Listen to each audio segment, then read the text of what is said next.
Welcome to Cocktails in the War Room. Happy Tuesday, everybody. What's going on? I'm Mistress Carrie. Thank you for joining me once again right here in the War Room as we do every Tuesday afternoon at 8:30. Continuing a tradition we started way back on March 14th to get us through all of the loneliness and isolation of the coronavirus. And then we turned it into a weekly show that we host right here in the War Room of my house. And with me, as always, is my partner in crime. I will turn on the pug cam for you guys. Wednesday, the Goth Pug. That is her handle on Instagram. And she is joining us here in the War Room.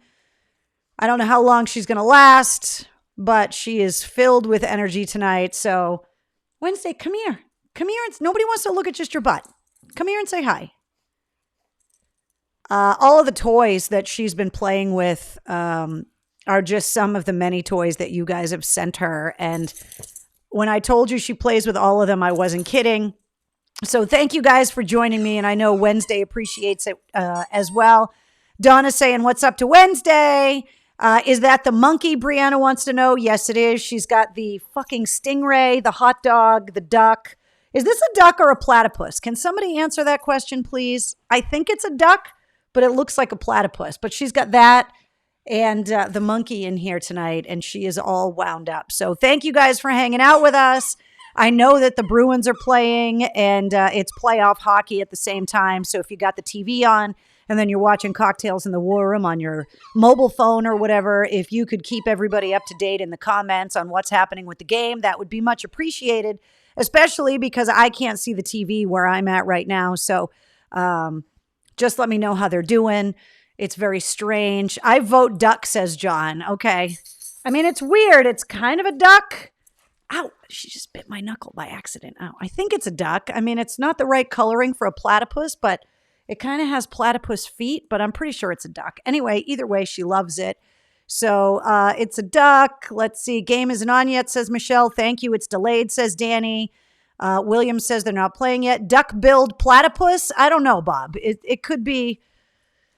It could be what it is. I don't know. Everybody's telling me that the game is delayed. They're not playing yet. Tampa and Columbus are still playing. Okay, awesome. So that means we got a jump start on the Bruins game, which is fantastic. So I want to... Ow! Will you stop it? What are you doing, you psycho? She wants to play so bad. Tonight, as just like last week, I want to thank our sponsors here in the War Room, and later on when we're talking about the podcast, this week's podcast episode, Latini Creative Solutions, who has helped with all of the custom artwork for the podcast, for all my social media pages, and also for the Cocktails in the War Room t-shirts and all of the artwork that we've done so far. They have been unbelievable. And if you are looking to redesign your company's artwork, logos, imaging, if you want to freshen up all your social media pages for your company, or if you're starting a brand new business and you really want to make it look professional, you want to contact latinicreative.com and talk to Christine, and she will help you out. She is amazing. And we're also sponsored by Jumptown Skydiving, which is where I started skydiving way back in 1998. They are the oldest sport parachute drop zone in the United States, right in Orange, Massachusetts, 70 miles west of Boston. And they are taking reservations. If you would like to make a tandem skydive, Thursdays, Fridays, Saturdays, and Sundays. Yes, they give student discount. Yes, they give military discount. And you can find them at jumptown.com. But they'll take you to 13,500 feet, which I believe is about 2.5 miles up, and kick you out of a plane. And it's life-changing and amazing. And if you're looking to do something that is going to shake up your 2020, because 2020 has just sucked so far, go jump out of a plane. And I might see you up there as well. I tend to do that from time to time. Cheers, you guys. Thank you guys for joining me in the War Room. Copper mug means Moscow Mule for me. What are you guys having for a cocktail? It's been so friggin' hot. Oh, there's something about Moscow mules that are just fantastic in the summertime. So thank you guys for joining me each and every Tuesday. We have a lot of stuff to go over. I got some great old school pictures to show you. Maybe we should start with that. I've been digging through some photos for an upcoming episode of the podcast that I'm working on. And I found this picture and I showed it to everybody that has the Mistress Carrie Backstage Pass on Patreon, which we'll talk about a little bit later on. I showed it to them first, but I wanted to show you guys this picture. If I had Wednesday in here, we could like duplicate the picture. Like, that is my first dog, and she was awesome. And I found that picture and I was like, oh my God, I have to bring that into the war room tonight because it is just too freaking hilarious. I loved that dog. She was just amazing. She had puppies when I was a really little kid. And so we had a house full of puppies for a little while, but she was just the best dog. And Joe says he's got his Yingling out. That's fantastic. Polar Seltzer for Annette. I know. Look at how cute I used to be, guys. Before I got bitchy and old, I was adorable. But I found that picture today and I was like, oh my God, that is like, you know, those shoe boxes full of old photos that you never go through. I'm trying to go through some of them. And I found that picture and I just love it so much. I mean, now we take for granted, sorry to the face police for touching my face, but now we take for granted that we just have pictures of absolutely everything. Back in the day when you had a film camera, like every photo mattered. You couldn't just take 15 pictures and hope one of them came out. You may have taken one or two, and if they didn't come out, you were screwed and you missed the moment. And so I just love that picture, and I'm so glad it came out. It doesn't have red eye or anything. Her name was Linny, and she was just, a lot of people are asking what her name was. And she was just, oh God, I love that dog so much. She died when I was in junior high school. But so I had her like for my whole early childhood, and she was just the best. And so I wanted to show you guys that picture. Plain water for Brianna, she says. Frame it, says Jen. I'm going to. This is a scan that I took off the original photograph because I don't even know if I have the negatives anymore. So I want to do a really high res scan of it, and I think I'm going to frame it because I just loved her. What's going on, Jeff? Polaroids. I remember that. This wasn't a Polaroid. This was like a picture that you took on film and then went to Photomat into one of those little houses and got it developed. And let's see, Pizza and Wine here in San Pedro, Government of Belize press office. No way, Mike. Really? That's where you're working right now? Well, thanks for hanging out in the war room with us. Everyone gets old and bitchy. It's life, says Lou. I appreciate that. And then I wanted to show you guys this picture because when we started the war room, which was a nightly thing for 81 nights straight starting March 14th, I would always show you guys an artifact in the war room. And I got a new war room artifact and I wanted to show it to you guys. I got an old school Hutch radio. Now, it doesn't work, but I believe that if I change some of the tubes that are in it, I can get it to work. But it's absolutely amazing. I love it so much. I think it looks awesome behind the old school red telephone that only takes incoming calls. And I'm just super psyched about the way that it looks. I love having it in the war room. I think it's the perfect place for it. And so I wanted to show it to you guys. Yeah, the Kodak Hut. Exactly, Eric. Have it painted. Are you talking about the radio or the picture? The picture, yes. I'm not painting the radio because it's too old school. It's all beat up. It's very old. But I think it's so cool. And I wanted to show it to you guys. So that is now part of the war room and one of the artifacts here in the war room. So if you're somebody that is new to the war room is just full of collectibles, things that I've brought back from overseas, things that have been gifted to me, pictures of my family during their military service, which is part of the reason why I'm digging through all of these old school pictures, because I'm looking for some old photos, like I said, for an upcoming episode of the podcast that I will share with you guys later. So speaking of the podcast, I wanted to talk to you guys about episode 9, which I kind of nicknamed the Guitar Gods episode, but it was a different kind of episode.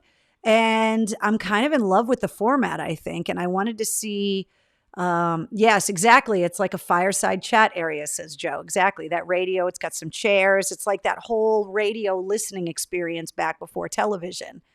Don't touch the radio. It's awesome. Lou, I'm not going to touch it. I just want to get it fixed and see if I can actually get it to work, which I thought would just be great. But I wanted to know what you guys thought of episode 9. Chris Traynor, the guitar player from Bush, Mark Morton, the guitar player from Lamb of God, and Doc Coyle, the guitar player from Bad Wolves, kind of had a guitar roundtable discussion. And I thought it was really interesting. I thought that listening to their different answers to my questions and how all of their bands function differently, how all of their creative process differs, I just thought it was really interesting. And I love the fact that I could ask one question and then kind of step back and let those guys kind of talk amongst themselves. And so Donna says, I loved listening to them all chat. Christy says, yes, loved the format. I'm behind, so I need to catch up, says Ron. You definitely need to catch up. It was badass, says Elsa. You need to interview Chad. Hell yeah. Mudvayne. Oh my God. Even throw Shannon Guns in the mix. There are so many different musicians that we can talk to. And what I thought was really interesting is that when it comes to bands, especially a band like Bush, like everybody wants to talk to Gavin, obviously. I mean, who doesn't want to talk to Gavin? Am I right?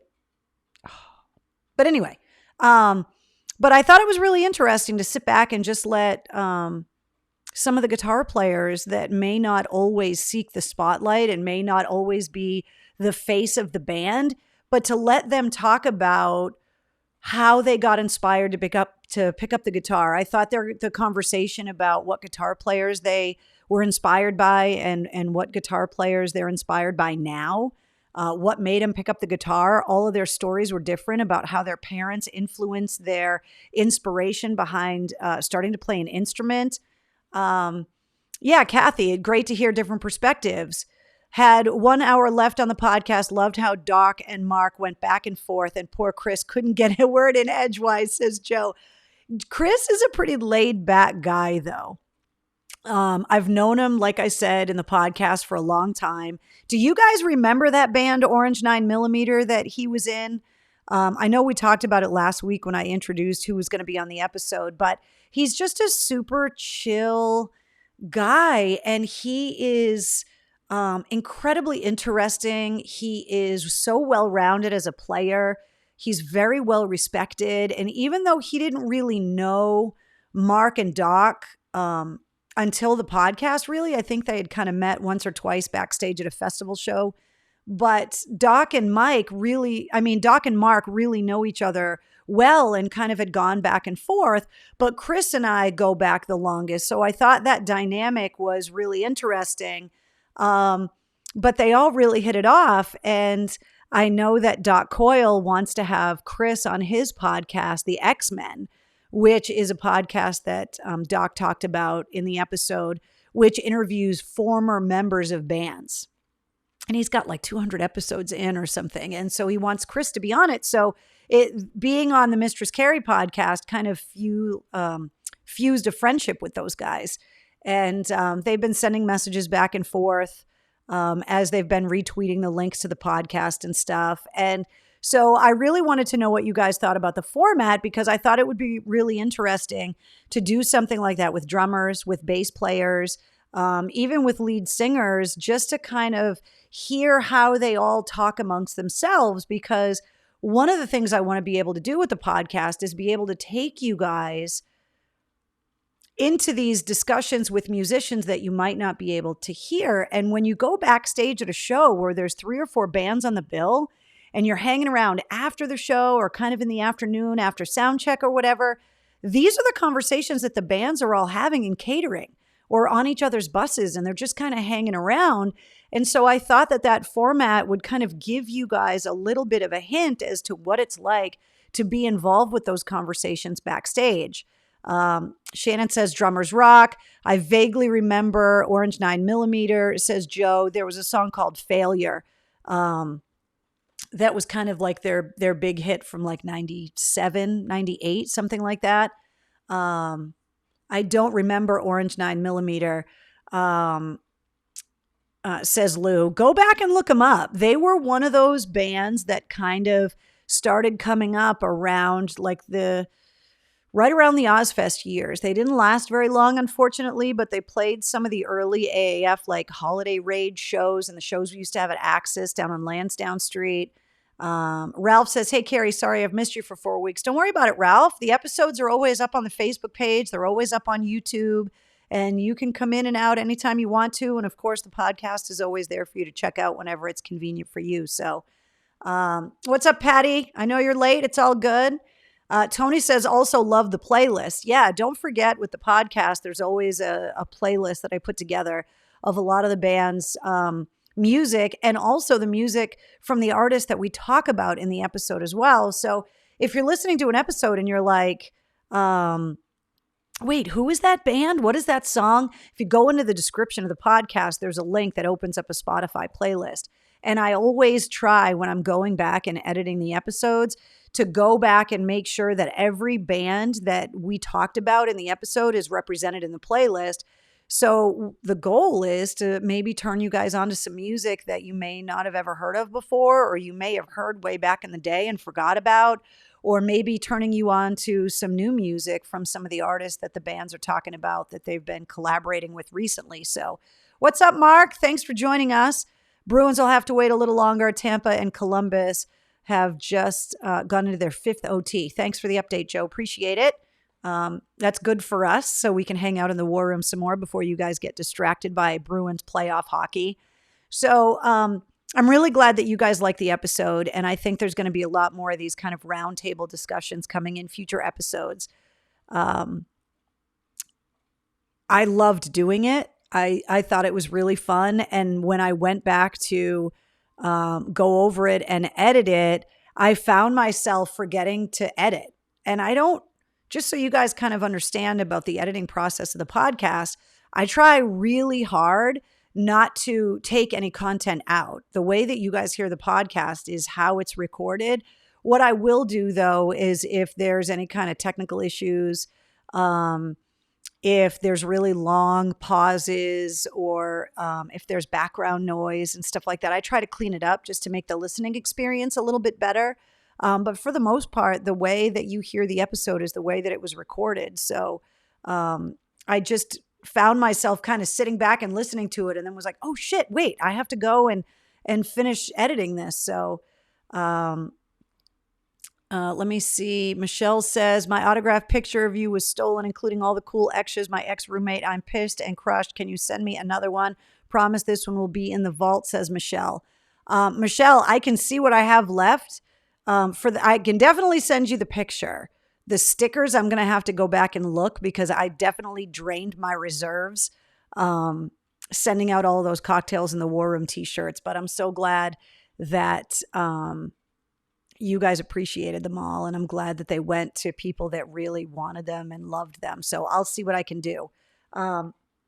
Cannot wait for the video podcast versions because seeing their reactions to each other will be great. So that's a great point, Brianna. And that's something I'm definitely working on. One of the things that I need to do is adjust some lighting in MCHQ. And one of the other things that I need to do is figure out, a lot of podcasts are using things like Zoom or like WebEx or something for the video. When I record interviews like episode 9, I use a different format and a different service that shows us each other's faces, but it records the audio in really high quality wave audio files, which is far superior than the audio you're getting on Zoom and stuff. So if I'm going to record the video, I'm going to need to figure out some more technical stuff. When I started the podcast, I was kind of hoping that by now I'd be doing these interviews in person and be able to set up some cameras in person backstage at the Xfinity Center. And so I'm looking forward to the video component of the podcast as well. But right now I'm just trying to focus on making sure the War Room is technically sound, which I think, hey, we're not on the generator this week. We're not having internet problems, knock on wood right now. Everything is going really well with Cocktails in the War Room, and really making sure that the audio quality of the podcast is really good and making sure that the guests are really good. And as we expand, the video component of the podcast is definitely something that's coming. Trust me. What's up, Josh? Thanks for joining us. Melissa says that is a bummer. Roommates can really suck. Yes, I get it. Michelle says Bruins game rescheduled to tomorrow at 12. Well, there you go. So to anybody that has to work tomorrow, I'm sorry that you're not going to be able to just kick back with a couple of beers and watch Bruins playoff hockey that they got bumped until tomorrow. So, but at least we can hang out in the war room now. Michael says, I noticed that the audio in episode 9 was very good. It was immediately apparent.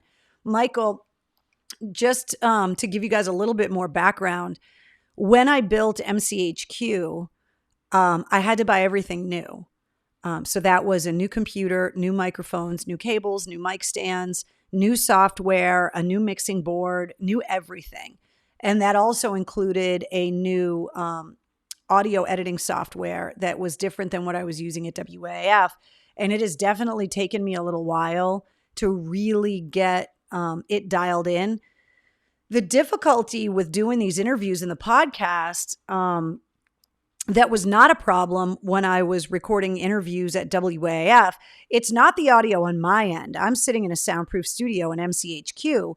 But when I was setting up interviews with artists, most of the time they were in some kind of a studio, and the bands were made available because they were on some kind of a press tour because their record was coming out or they were announcing a tour. And so they were in a controlled environment as well. And the difficulty with recording the podcast for me has been getting the guest to sound just as good as how good I can sound being in a professional studio. I almost hiccuped. Because the artists are at home. And if they're not in their own home studio, they're in their kitchen, or they're in their living room, or they're in their home office, and it's echoey and it doesn't sound right. And if they're using the microphone of their laptop, or they're not wearing headphones, it can be really echoey and the audio can be a challenge to make it sound good. And whereas for me, I sound the same in every episode because I'm in the same place, but the guest every week is in a different environment. Sometimes we're talking on the phone. Sometimes we can see each other and we're recording through the internet. So every week, it's a challenge to keep the quality of the audio of the guest as good as it can be because there's constant variables that are in place. But it's getting easier. I'm learning a lot of tricks. And for as much as it sucks that a lot of the sound engineers and experts that would normally be out on tour, that they're not on tour, the good thing for me is that I've had a lot of great audio resources and friends that are experts in the field that are home not doing much. And so I've had a lot of people that I've been able to call and get advice on how to fix certain things, buzzing, humming, just weird crackling. I mean, every week it's different. So Mark says, Bruins on at 11 tomorrow, guys. Okay. I felt like Adam's audio was scratchy, but I'm going to blame Canada, says Brianna. That's the thing. It's like you just never know. It's been really, it's been a challenge trying to get everybody to sound right. Some people's microphones are really, really loud. Some people's are really soft. And when I'm recording it, a lot of the time, I don't hear exactly what it sounds like in the recorder. And then when I go back and listen to it after, I'm like, oh, I didn't even notice that noise in there before. So that's what's going on. Renee wants to know what the tattoo is on my arm. Have I talked about that before? I don't know if I have or not, but I'm happy to tell you. I got it years ago. I know that, some people talk about the fads of tattoos and they talk about armband tattoos being cool and not cool. Part of the reason why I made it an armband was because it's an interconnecting tattoo. So the story behind it is a couple of things. I don't know if you can really see it, but the thing that I wear on my neck, hold on, let me move the microphone here. This thing on my necklace is called a closing pin, which is part of my skydiving equipment. And so my tattoo is closing pins on the outside that are interlocking all the way around. Here's a good shot of it right there. And your closing pin basically holds your parachute into the container, the backpack that you wear, that you can see in all of the skydiving pictures. So the closing pin basically holds your shit together, which is why I made the edges of my arm tattoo a closing pin, or interlocking closing pins. And then on the inside, you'll see stars, suns, and moons. And if you were a Morse code expert, you would be able to read it, but it is Morse code. I've talked about my grandfather that was a radio operator in World War II in Korea, and that was his job. And so I had a tattoo of Morse code for my grandfather. And so that's what that is. So thank you for asking. So speaking of the podcast, I have some fantastic news that I wanted to share with you guys. Wrong button. We now are in 79 countries. We got a couple new ones this week, including Panama and Burma. So thank you to everybody that continues to share the episodes. If you guys go into chat rooms and fan clubs for your favorite artists, if I talk to them in the podcast, if you're up on Reddit and you're posting the links, if you're sharing them on your Instagram or Facebook or Twitter, it's working because we are now in 79 countries around the world. Obviously, the darkest country on that map right there is the United States, where most of the people are listening to the podcast, obviously, but continuing to spread the Mistress Carrie podcast around the world. And I'm super excited about it that people are finding the podcast, and that a lot of these countries, it's not just 1 or 2 downloads, but they're coming back episode after episode, which is awesome. So thank you to everybody that's been spreading the word, and keep it up. I'm going to try and get you Antarctica, says Keith. That would be amazing. These are all the places that you can get the podcast: Apple, Google, Spotify, radio.com, iHeartRadio, Stitcher, Deezer, Overcast, Radio Public, TuneIn, Pocket Cast, and Pandora. And the link that goes directly to the podcast site, mistresscarriepodcast.simplecast.com, is where you can get it as well. And if you're going to go to one of these outlets to get the podcast, don't forget to click subscribe, because I know in the next, I'm going to say probably 4 to 6 weeks, there's going to be some new features coming in the podcast, and I don't want you guys to miss things. Obviously, the weekly podcast, you're going to get a new episode every Wednesday, but there's a lot of surprises coming as well. And you might miss out on some stuff if you don't subscribe. So definitely subscribe so that you get notified of all of the episodes as soon as they get announced. I'm super excited about this episode that's coming tomorrow or tonight at midnight, because I think it's something different, and I think it's a fascinating story, and I hope you guys think it's as interesting as I do. So episode number 10 of the Mistress Carrie podcast, I'm going to introduce you guys to a woman named Sarah Hagen. Sarah has a job you may not have even realized was a thing, but it is. I met her a few years ago backstage at the Xfinity Center at a show. Sarah is the director of artist relations worldwide for the Avedis Zildjian Company, which makes Zildjian cymbals, which are arguably the best cymbals in the entire world. Most likely your favorite drummer plays them. Everybody plays them. Dave Grohl plays them. Charlie Watts plays them. Tommy Lee plays them. There's literally so many drummers that play them. It's ridiculous. And the reason why I wanted Sarah to come on is that the director of artist relations worldwide means she works with the drummers themselves to find the cymbals that sound the way that the drummers want their drums and music to sound. And so she has this amazing job where she's working with the drummers. Isn't that the cymbal company? Yes, it is. Joe says, I need cymbals. Well, Sarah is the director of artist relations worldwide. I don't know if she can help you get symbols, but for anybody that doesn't know the history of the company, it is fascinating. In 2023, the Avedis Zildjian company and the symbols will be 400 years old. The company was started in Istanbul, Turkey, and has been owned by the family since then, and is still family owned and family run to this day. And they are based worldwide out of Norwell, Massachusetts, which you may not have known. That's where every single Zildjian symbol is made. It's made right here in the United States. Their factory is a foundry, so they're literally melting the metal to make the symbols right here in Massachusetts. And I've had a chance to tour the factory. It is amazing. She describes how the family passed down the responsibility of the company through the generations. She talks about how the company started.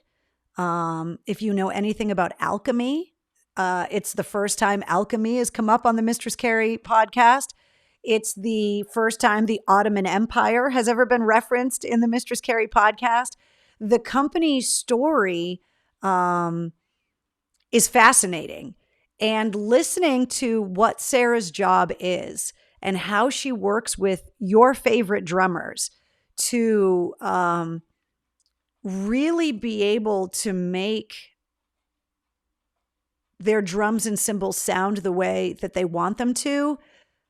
If you are not a drummer, trust me, this podcast is going to be interesting for you, because obviously I'm not a drummer. Sarah is, and she is an expert. And we talked about a lot of stuff, including what it's like to have a job like this as a woman. And she's a fairly young woman, and she is incredibly well respected and has amazing ears and talks about frequencies of cymbals. So if you are a drummer and you know a lot about cymbals and drums and sound, she's not going to let you down either, because she could get nerdy in the interview. And then I had to kind of slow her down and ask her to kind of explain things. And so there might be some things for drummers that you're like, oh my God, really, Carrie?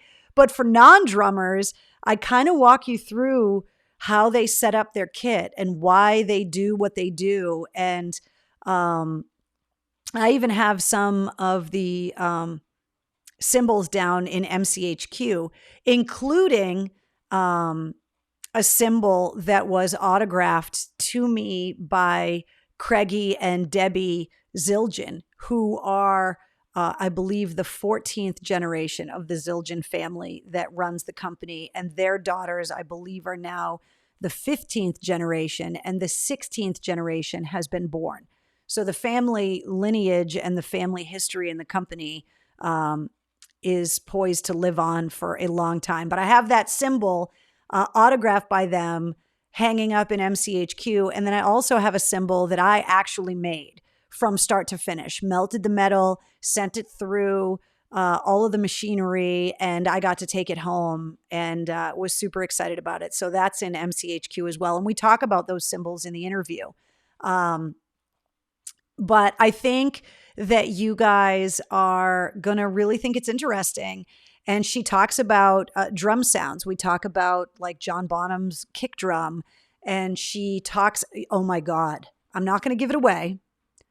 But if you were a Tool fan and you love Danny Carey from Tool, she tells an unbelievable story about Danny Carey from Tool. I had no idea when she brought it up. I couldn't believe the story that she told. I thought it was amazing. And one of the things that I took from it was how an interaction with a hero, even if that person, the hero, thinks it's not even that big of a deal, how life-changing it can be for the other person. And that story, because I'm such a huge Tool fan myself, when she told that story about Danny Carey, I was like, oh my God, how cool is that? So, hey, Melissa, don't worry about it. No problem being late. Moscow Mule, Shannon says. I have broken an A custom from learning war drums, says Joe. Well, Joe, let me tell you something about broken cymbals. We had this conversation in the podcast about what Zildjian does with the broken cymbals that they get back. And I think you'll find that very interesting, especially if you have Zildjian cymbals at home, because you don't know what you have. So that's in there as well. So I'm super excited about it. I wanted this podcast to not just be about the musicians, but I wanted to introduce you guys to the people that help make the music that we all love so much. And Sarah is one of those people that you might not otherwise have known is even involved in the process. But there are a lot of drum sounds. There are a lot of albums. There are a lot of live performances that you are a huge fan of. And you're like, oh, I love that song. I love that drum part. And you would never have known that Sarah helped the drummer pick out the cymbals that made the song sound that way. And so I think it's a really fascinating kind of look behind the curtain a little bit. I see her at shows. Well, I used to see her at shows all the time because part of her job not only is to help the drummers, pick the cymbals for their recording sessions and their tours, but then she also goes and spends personal time with them when they come into town on tour. And so she's at a lot of shows. And so this has been kind of weird for her as well because she's not going to concerts right now and she's working from home like everybody else.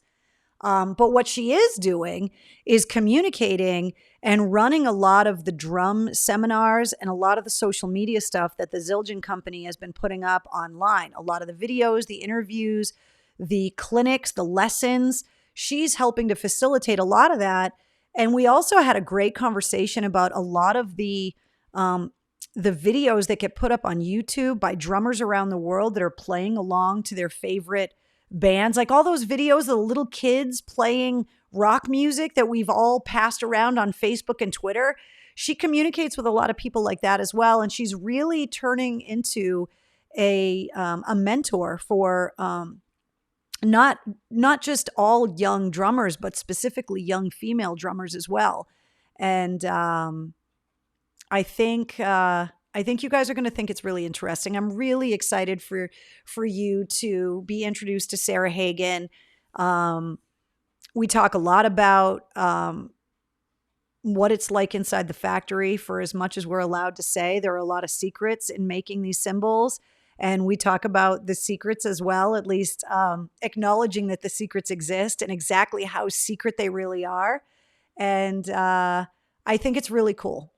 And the fact that it's a local company, she talks about how the company came from Turkey and ended up in Massachusetts, and talks about the milestones in rock and roll and how much of a player Zildjian has had in the evolution of rock and roll in general. You guys know what a huge Beatles fan I am.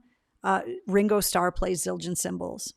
Ringo Starr has always played Zildjian cymbals, which means that every cymbal that you hear in every Beatles song is a Zildjian cymbal. So you can only imagine how much I nerded out over that part of the conversation, which you will hear all of this in episode 10, which goes live at midnight tonight. I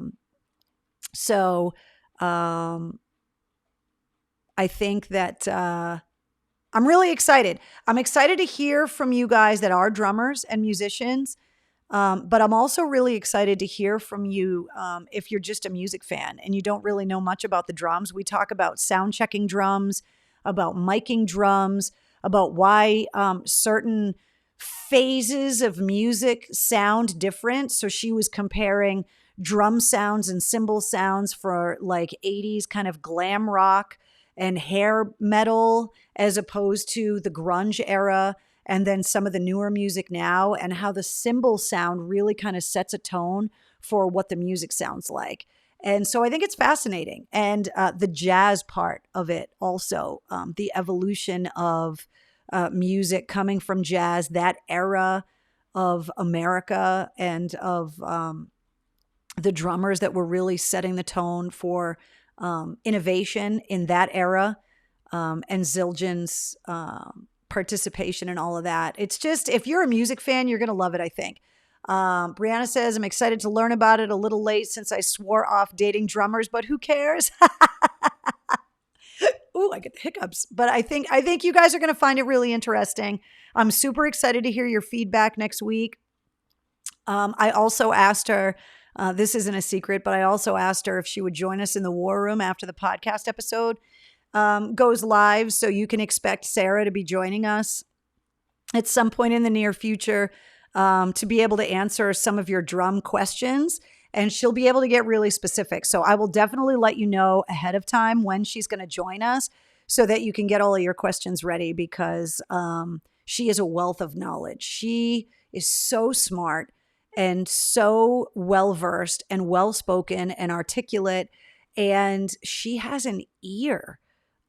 She's not just a drummer herself, but she really has to work closely with these artists to make their vision and what they want their sound to be.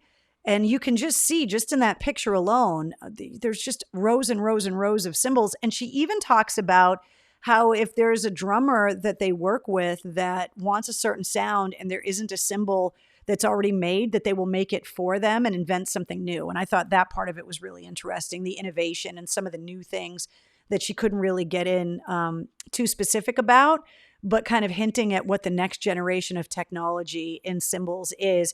And finally, before we move on, I also asked her to give some advice for the parents that are stuck at home with their kids for more time than they probably ever thought, especially if you're going to be teaching your kids from home this fall. She gave some great tips about identifying possible music talent, raw talent in your kid and being able to identify it. And also some ideas for some technology that if you have a kid that wants to learn how to play the drums and you're like, fuck no, because I'm stuck at home with you every day and I don't want to listen to the noise.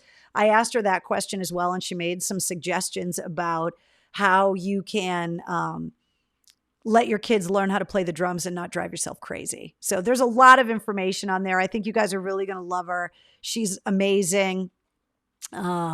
And so I'm super excited for you guys to hear it. So that is episode 10 and it goes live at midnight. Elsa wants to know how the food platter was. It was absolutely delicious. I made a giant grazing board. Have you guys seen the TikTok videos of all of the grazing boards that people are making? That's what made me put that thing together. Is that I had a ton of vegetables coming out of the garden and I've been watching way too many friggin' TikTok videos. So I made this giant platter, this grazing board, and have been spending some time outside social distancing with friends. And so I thought I would try to make one of those grazing boards and see what I could get it to look like.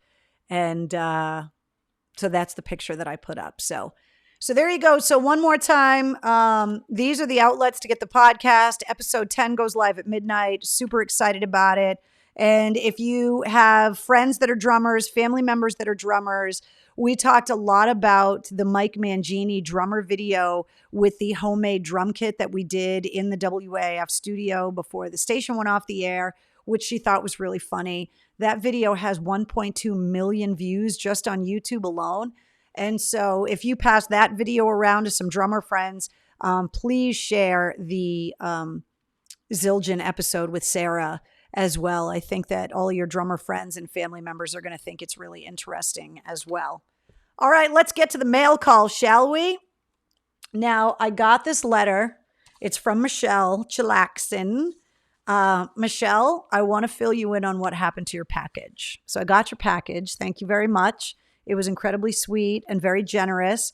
If you look at your letter, you will see that it is pink in hue. And you might be wondering, Carrie, why is the letter that I sent you pink? No, it was not my hair dye. So one of the things that has been a challenge in MCHQ is that there's a big window in that room, which I love. I love that there's natural light. The windows in the old WAF studio were soundproof windows, which, people don't have in their houses. I priced out replacing the window in MCHQ to put a soundproof window in, and it was so friggin' expensive. I was like, okay, I'm going to need to get creative. So one of the things that got installed this week is an acoustic window treatment. So I can actually close it and it kind of buffers a lot of the noise that comes out, which I only have to do when I'm recording. Otherwise, when I'm editing, I like to have the shade open so that I can look outside and not only get the natural light, but also just see what's going on in the yard. And sometimes there's bunnies out there and whatever. And what I noticed in my yard is that there are a lot of hummingbirds. So I thought it would be really cool if I bought a hummingbird feeder and hung it outside of the window of MCHQ so that while I was editing podcast episodes and doing show prep and all of that kind of stuff, that I would be able to have hummingbirds to look at out the window. So I decided to go to the store and get myself a hummingbird feeder and get myself a big bottle of that bright red cherry Kool-Aid looking hummingbird food. And I got it and put it in my car the same day that I picked up your amazing package at the post office. And what I didn't notice is that the lid for the hummingbird food had come loose.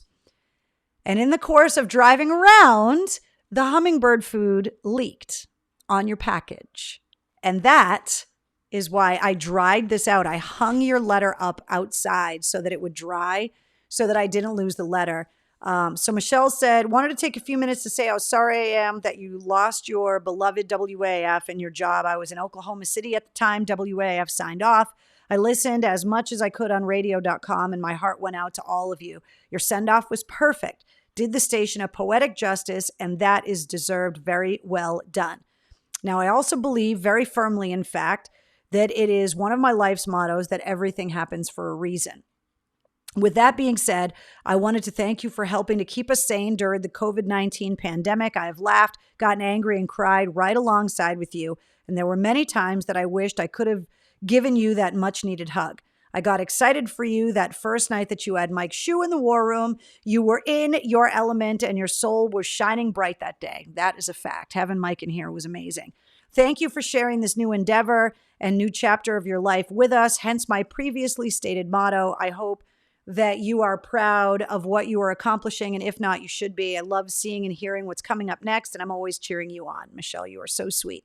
This box contains a couple of things for you and Wednesday. I've been waiting forever, well, almost 2 months, for another gift that I ordered for Wednesday, and it still hasn't arrived, and I'll send it as soon as it does. But in the meantime, I wanted to send you what I had. I hope you both enjoy. Peace, love, and rock and roll, Melissa. So one of the things Melissa sent, which I don't have in the war room because it's in Wednesday's bed in the kitchen, is she sent this awesome mat that's got gel in it, and a dog can lay on it, and it's actually body heat like triggered, and it is like a cool pack. And it, like, if a warm dog lays on it, it will emit coolness out of the gel for like 3 hours. And Muggsy, not Muggsy. Muggsy's my old black pug that I had. Wednesday, because she's all black and because she's a pug on top of it, doesn't really take the heat all that well. And so I have to be really careful because she's so young and loves to play. And so when I take her outside, especially like on a day like today that it's super hot, I have to be careful not to let her overdo it. And when she comes inside, I always make sure I take her in the kitchen because the tile floor is nice and cool. And she's really good when I say, Wednesday, go get a drink of water. And she'll go right over and get a drink of water. And this cooling pad that Melissa bought, she can lay on it, which she's been laying on, and it cools her off, which is really cool. So I don't have that in the war room. What I thought was really funny is that she sent me Cheez-Its, and I have not tried these yet. These are the duos that have bacon and cheddar Cheez-Its. I love the fact that you guys get a kick out of the Cheez-It story. So I got Cheez-Its.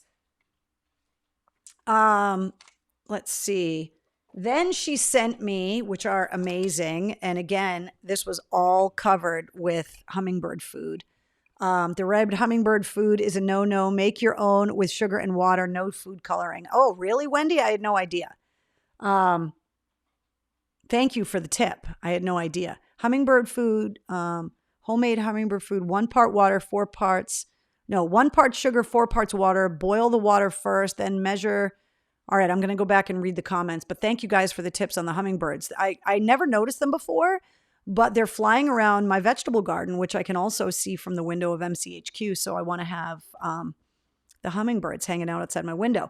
She got me martini, like Christmas lights, which are fantastic. And I'm trying to figure out where I want to put them. If I want to put them outside around my patio, or if I want to try and maybe line the inside of the bar here in the war room with them, or what I'm going to do with them, or maybe hang them up in MCHQ. I haven't decided. But thank you for these because they're awesome. I can't wait to use them.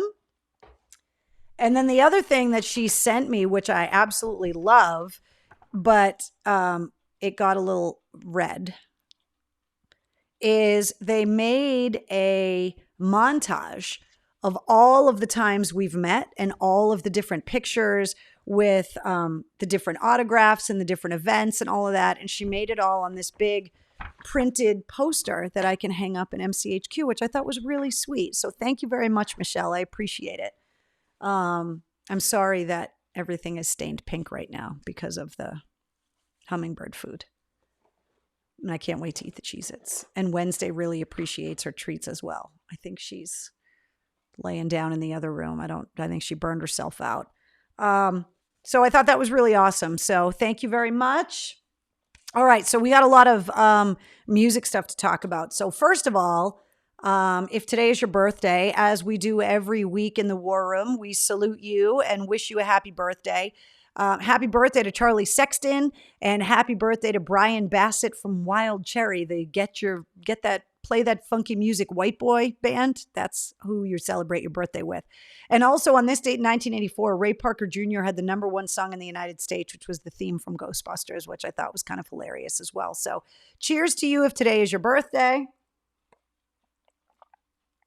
Okay, we got a lot of music news. There is a lot of cool stuff going on, and I can't wait to talk to you guys all about it. First of all, can we just talk about Cardi B for 2 seconds? Because everybody is freaking out about the lyrics to her WAP song. If you haven't heard it, it's basically just porn. I mean, it's the only thing that I learned from it, because Cardi B's a rapper and she likes to talk about sex, and she was a former stripper, and that, like, what's the big deal? Guys have been rapping about sex, and Led Zeppelin was talking about squeezing a lemon and letting the juice run down the leg. Sexual content is not a new thing. What I found hilarious, though, is that she describes your uvula, which is the little punching bag thing that hangs in the back of your throat. And I don't know if she couldn't rhyme with uvula, but she alludes to the uvula, but she doesn't actually use the word. And I don't know if it's because she couldn't rhyme with it or whatever, but I bet Eminem could find a way to rhyme something with uvula. Taylor Swift released Folklore and basically has broken every record that there is. And if you were a guy and you have a daughter at home, you are in full-blown Taylor Swift Folklore hell right now. Pearl Jam announced that they are releasing a pay-per-view stadium special. Now, the show was recorded on August 8th, 2018, at the Seattle Mariners Stadium, and they are releasing it for pay-per-view over Labor Day weekend. So if you want to watch a live recorded Pearl Jam concert, you can watch it Labor Day weekend. And it was from a couple years ago, but in their hometown of Seattle, which I thought was really cool. Muse announced that they have turned their album Simulation Theory into a movie, which is based on their album. It's getting released on IMAX on August 17th, and you'll be able to stream it in your very own home on August 21st. I don't know what IMAX theaters are open anywhere around here, but if they are, Muse is one of those bands that if you've seen them live, they really embrace new technology and definitely are going to make a super immersive experience. And so if you're a Muse fan, you're definitely going to want to go and check that out on IMAX if you can. And if not, you can watch it at home. But that's coming out on August 21st. You'll be able to watch it at home in an IMAX on August 17th. Metallica's Black Album turns 29 tomorrow, and it is back on the Billboard Top 200 charts. It's been on the chart for 580 weeks. It's insane. There's a lot of Metallica news. They have released video of the band practicing at Metallica HQ, and we now know why, because they are professionally filming a drive-in experience concert that you are going to be able to check out in drive-in theaters around the country and around the world on August 29th. And the passes for this go on sale on August 14th. Now, I know there's a lot of radio stations giving away passes, but you can go to Metallica's website to get more details. And if you're in the fan club, I believe you're getting early access to passes for their drive-in experience. And if you're part of the 10 Club, which is Pearl Jam's fan club, you're getting early access to some of that pay-per-view stuff, and you're getting better rates as well. But the Metallica drive-in experience, I think that's going to be really cool to go and see that in a drive-in movie theater. So if you're a Metallica fan, you're going to want to get your hands on some of these tickets, and they go on sale on the 14th. So I wanted to give you guys a heads up on that. Eric says, just watch the movie Singles from 1992, filmed in Seattle. I know. You go back and watch that movie, and it is such a time capsule of that era and that genre of music and what was going on at the time. And it's hard. It's hard to not look at that and get all sentimental. Donna wants to know, do I know when? Like what time, Donna? I think you go to Metallica's website. I don't want to give you the wrong information. Heather says they are $115 a pop. Which one? The Metallica passes? Because I think it's per car. So depending on how many people you can put in your car, it's really not that bad. Per car, Dina says yes. It's the S&M 2 Performance. How many years was AC/DC Back in Black in the top 200? I do not know. I know Dark Side of the Moon, I think, still holds the record for rock bands on the top 200 album charts, but I am not sure. For a 5-person car. Okay, well, there you go. So it's like $25 a person, $20 a person. That's not that bad. So that's what's going on. And then Tom Morello has announced a photo memoir book that is coming out this October that I wanted to tell you guys about as well, which should be pretty cool. And then just before we came up here, the guys from the Foo Fighters actually put up this very touching tribute because Trini Lopez died of COVID-19. And that is Dave Grohl's Trini Lopez guitar. And if you can read the print, which sadly I cannot, so I'm going to get closer. It said, today the world lost yet another legend, Trini Lopez. Trini not only left a beautiful musical legacy of his own, but also unknowingly helped to shape the sound of the Foo Fighters from day one. The band went on to say that every album that we have ever made, from the first to the last, was recorded with my red 1967 Trini Lopez signature guitar. It is the sound of our band and the most prized possession from the day that I bought it in 1992. Thank you, Trini, for all of your contributions. You will be missed by many and remembered by all. R.I.P. Trini Lopez. So I wanted to point that out as well. He was an actor.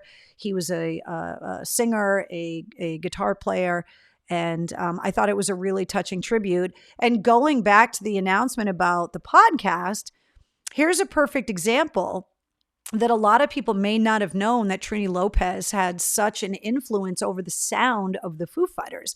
So it's like archaeology. When you start digging through the layers of where these sounds come from, you may not have ever known that Trini Lopez had such a huge impact on the sound of the Foo Fighters, the way that you may not have ever known that the Cymbals and the Zildjian Cymbal Company had such a profound impact on not only the sound of your favorite artist, but also on the trajectory of rock music in general, which you will learn about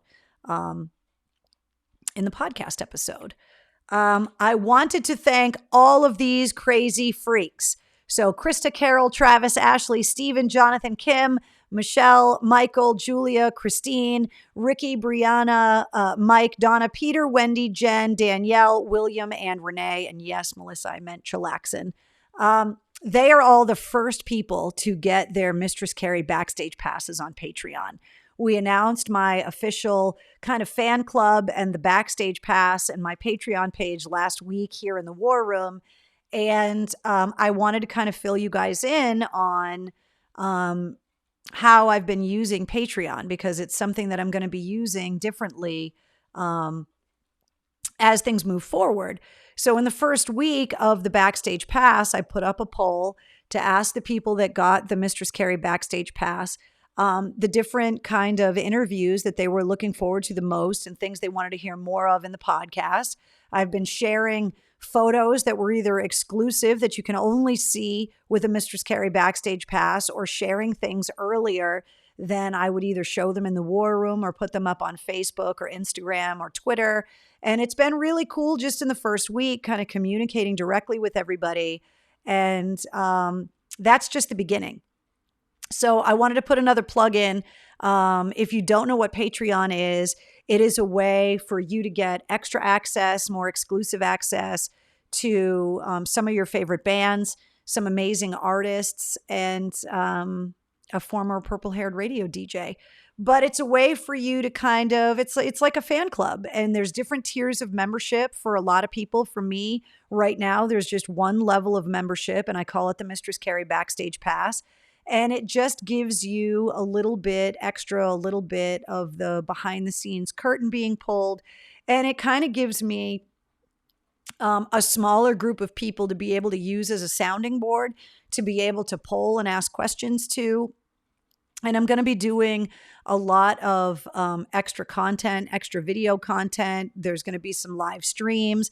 I can tell you that I am about 95% done with all of the modifications to MCHQ. And the first people that are going to get the behind the scenes look at it are going to be people that have Mistress Carrie backstage passes.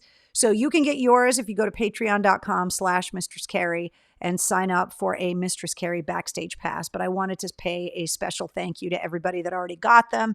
You guys are amazing. So thank you very much. And there you go. And make sure you're listening to the podcast at midnight or tomorrow when you download it, because there's a special little shout out for you guys there as well.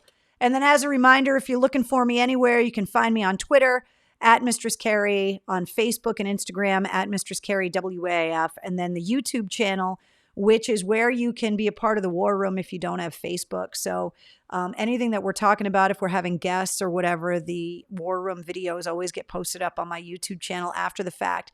And then those cameo videos, which I love making. So if you have somebody that has a birthday coming up or is celebrating an anniversary or retiring from the military, or you've got good news or bad news, you want to do a gender reveal video, I can make you a custom video that I can basically say whatever you want the video to be.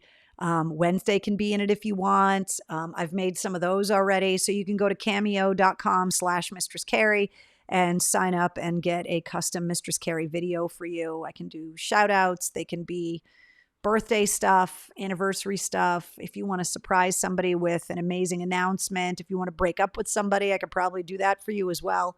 But my Cameo page is cameo.com/Mistress Carrie, and then Patreon as well.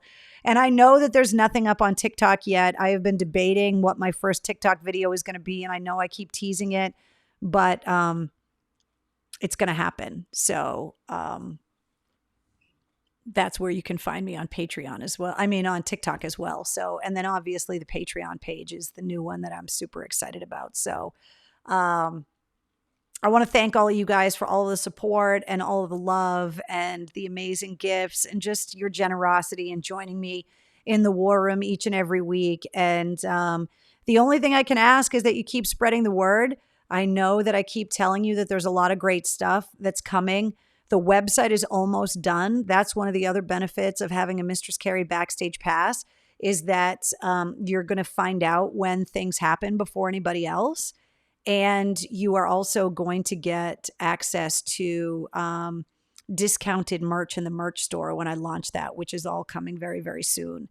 I've been going back and forth with Christine at Latini Creative Solutions, because she's been helping me kind of design some custom merchandise. And we're working on things like stickers and cocktails in the war room gear and sweatshirts and t-shirts and tank tops and just all kinds of really cool stuff. And so that stuff is all coming, and you're going to find out first and then be able to get some discounts if you have a Mistress Carrie backstage pass.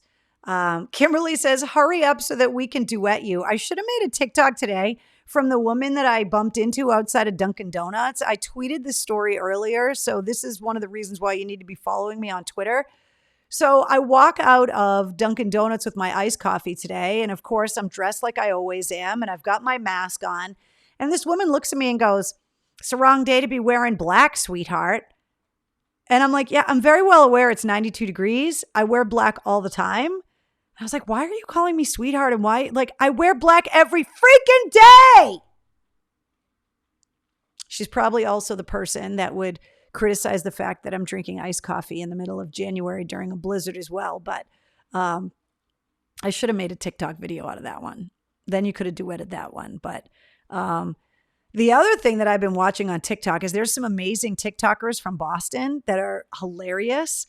And I'm going to try and get them to come into the war room as well because I think they're really fun. So what's going on with the dicks, Wendy says.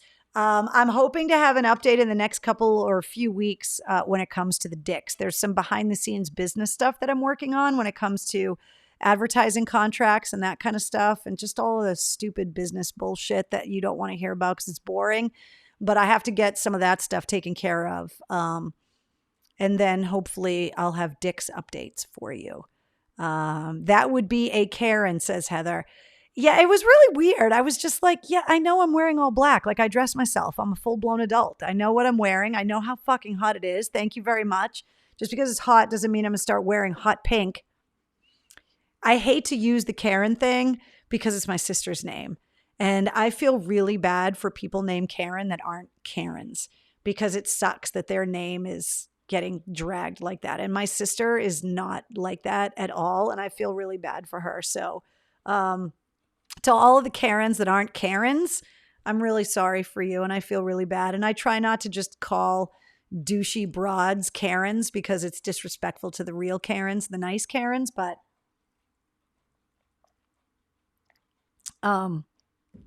yeah, I bumped into a Karen at Dunkin' Donuts today. So there you go. Yeah, I wear black every day. Exactly. Black is an all year color, says Victoria. Victoria, you understand me. You know. Exactly. So that's about it. I'm super excited about all of the cool music stuff that's happening right now. There is a lot of great stuff. Awesome live albums and all of these live concerts that we're getting access to as well. I want to put one more plug in for the podcast that goes live at midnight. I think you guys are going to love getting introduced to Sarah. I think she is fascinating. I think her job is fascinating. And I'm really curious to hear all of your feedback. So make sure you subscribe to the podcast. The episode goes live at midnight. And finally, I want to just thank one more time Latini Creative Solutions at latinicreative.com and Jumptown Skydiving at jumptown.com for sponsoring this week's War Room and sponsoring this week's podcast episode. So thank you guys for hanging out with me again. Cheers to all of you. I hope you guys are staying cool in this ridiculous heat. It is brutal. I'm so glad you guys also like the new War Room edition, and I will let you know if I find somebody that repairs old antique radios. And if you guys know of anybody that does that, send them my way because I'm super interested in getting that thing up and running. One more look at it. If you were late getting into the War Room tonight, look at that bad boy. So cool. So I can't wait to get it up and running. Last week, I hit the wrong button at the end of the episode and it ended so abruptly. And as soon as it happened, I was like, oh, and I felt really bad because I know that you guys it's like Cannonball Run. You guys like watching the outtakes through the credits. So good night, guys.